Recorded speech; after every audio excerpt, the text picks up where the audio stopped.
يوميا هناك حراسات في كافة أنحاء ومفاصل وتخوم المخيم خشية من تسلل قوات خاصة إلى هذه المناطق وإلى مخيم جنين لملاحقة مقاومين ومقاتلين داخل المخيم.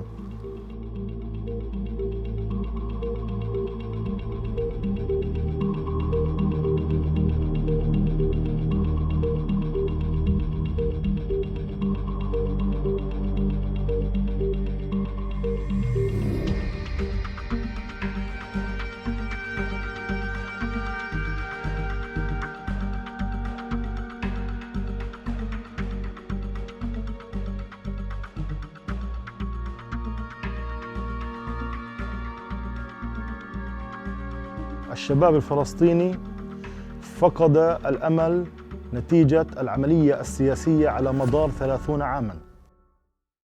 تمام. شو تفسيرك إنه الموجة الحالية من العمل المسلح يسودها شباب صغير في السن معظمه في العشرينات؟ يعني هي ليست موجة،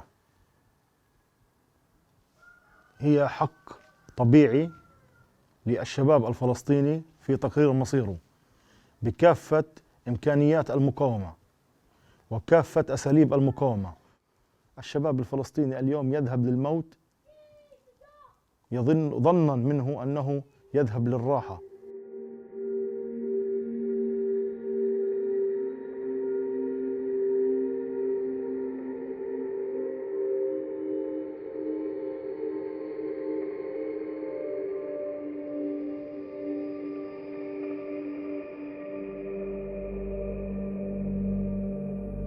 Support for violence is support for armed struggle, and the youth tend to believe that diplomacy is futile and that the Israelis understand nothing but the language of force.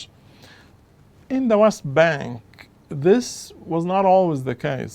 The youth discontent is driven to a large extent by one, the lack of legitimacy that they see in the political system without elections since 2006. So we have a president who, for the last 14 years, has been ruling without electoral legitimacy. Our political system is largely authoritarian. It is largely a one-man show. In theory, we have a constitution, but in reality, we're not observing our constitution. These are things that the youth expect. And when they look around, they find that things, in fact, are worsening rather than improving.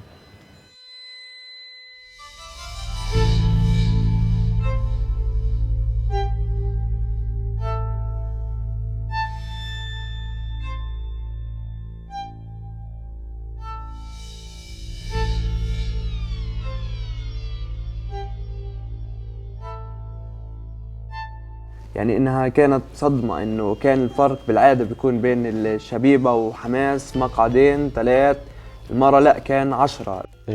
كانت النتائج بفوز الكتلة الإسلامية ب 28 مقعد. الكتلة الإسلامية بال 28 مقعد أعطاها التأهيل بأنها تقود مجلس الطلبة. غير عادي طبعا، يعني احنا شفنا انه التصويت كان بس بيلعب على الوتر وعلى العاطفة، خصوصا بالدعاية الانتخابية كانت. فكان الاشي انه انا ما بحب هدول فرح اصوت لهدول عشان اكسر هدول.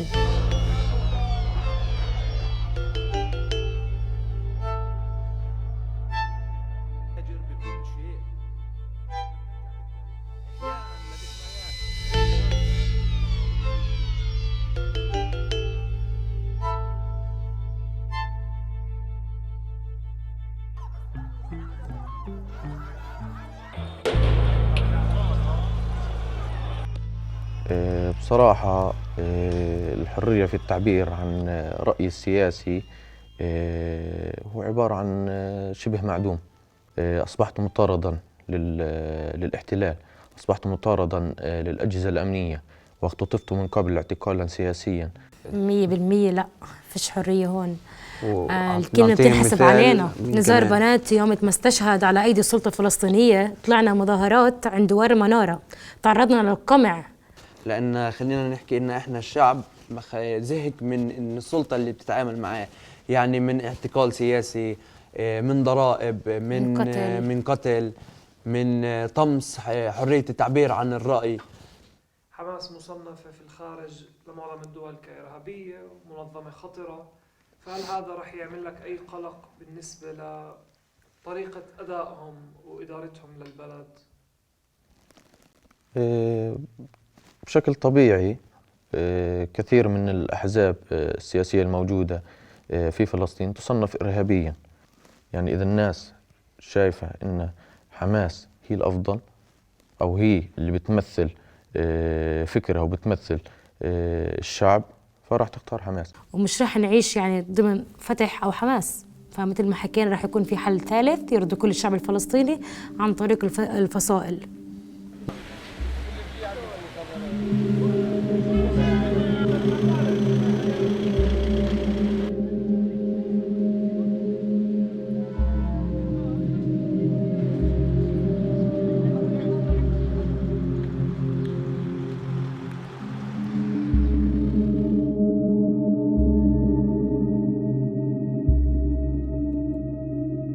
I started with photography because I was going through depression and I didn't want to leave the house.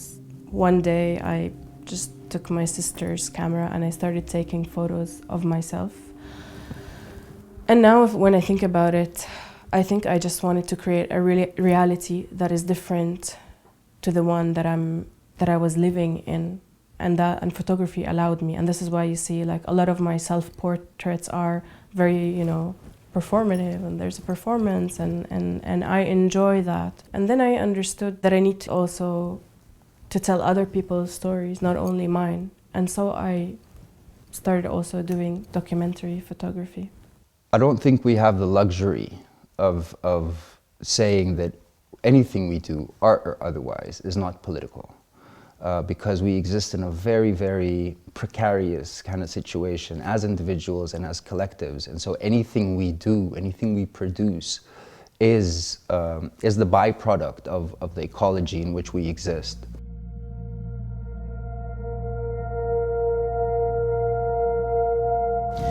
So this project is about Palestinian women who gave birth on Israeli checkpoints. And so I usually shot the checkpoint, and then I shot something that the mother had kept that belonged to the baby, maybe a piece of clothes, maybe like a death certificate, whatever they could find in relation to that day. I have to think twice before saying something or posting something online. I know that everything has repercussions, and I don't feel I have the freedom of self-expression in the political sphere.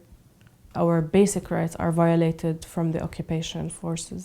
So why are we also experiencing a similar violence from what is supposed to be our own leadership?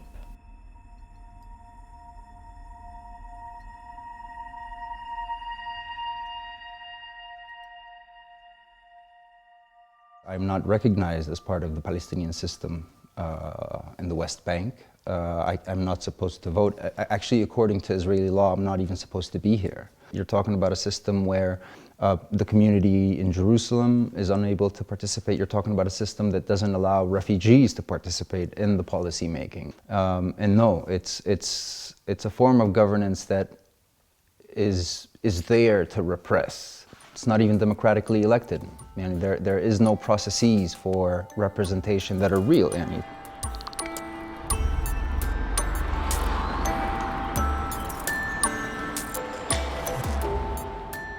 once we tried to count how many gas canisters were shot only in this area in one Friday, which are the days we demonstrate in and protest in, and we counted over 1,500 tear gas canisters like these ones.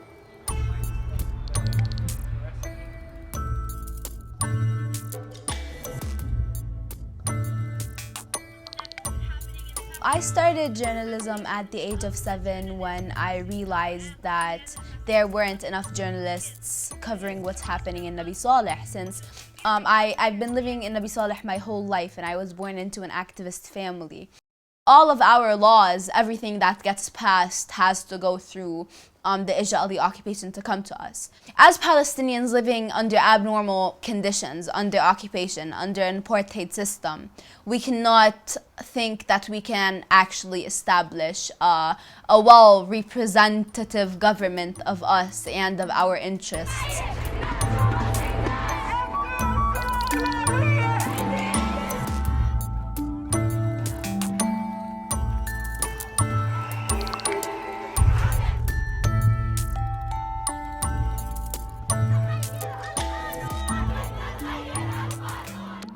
I mean, the Palestinian feminist issue has been there for decades.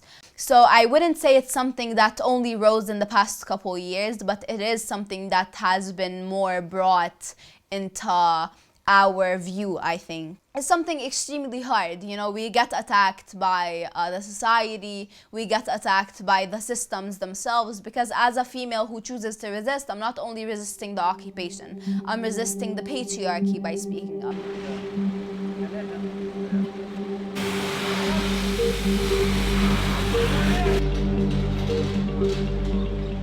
يعني المخيم جنيني يعني بروحش علينا الا مثلا كل شهداء واسرى، يعني حياتنا كلها شهداء اسرى، يعني فيش حياه حلوه عندنا، يعني بوجود الاحتلال والسلطه فيش لنا حياه. يعني هايني يعني لما استشهد نضال الله يرحمه، يعني اول ما فات الجيش على المخيم ولا قوات سلطه ظلت المخيم كلياته.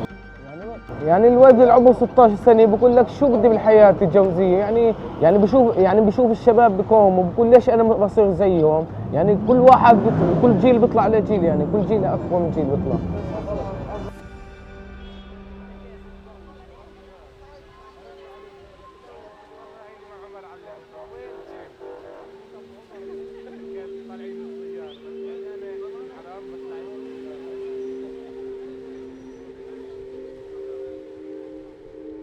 Support for the two-state solution has been declining significantly to where it is now, which is slightly a quarter of the Palestinians. When 10 years ago the support was either in the upper 30s or the lower 40s. The very cliche two-state solution, Western-made, without looking at that real situation. The two-state solution is really, it's a corpse of a political project that is usually used as a fig leaf for the continued oppression of Palestinians day in and day out. It's not about a state, if you ask me. Because a 5-year-old can take a look at the map and tell you that this doesn't work. الكفاح المسلح نحن لن نتخلى عنه ولم نتخلى عنه في حركة فتح، لأنه هو السبيل الوحيد لتحرير أرضنا. هذا الاحتلال لا يفهم إلا لغة القوة. If you go to my parents' generation, they fully supported it, they fought for it, they resisted for it, and they dedicated their whole lives for it. But what we want is to not be treated as second-class citizens. We want our full rights under a fully just system. I live in Nabi Saleh, which is 30 minutes away from Jaffa and Tel Aviv, and I can see the Mediterranean Sea from the rooftop of my house, but I've never been there because I'm a Palestinian. I'm tired of these questions of like, what do you hope for? What is happening? No. They all ring the same to me, and they've been asked for so many years, and they've not brought change. And I think it's time to change the questions. I don't think that it's a question of a solution at that. I think that we really, as Palestinians, should be brave enough to propose new ways of governance, to propose new ways of being that they're not limited to 19th century notions of statehood. Because this just feeds again into this same loop that we've been going through for so many years. يعني it's not gonna change anything. And it's not even expanding anybody's horizon. Go to films from 20 and 30 years ago. What do you hope for? We all hope for the same thing, to liberate Palestine. But what does that really mean? And what does the question really mean? What do you hope for? I can hope for many things, you know?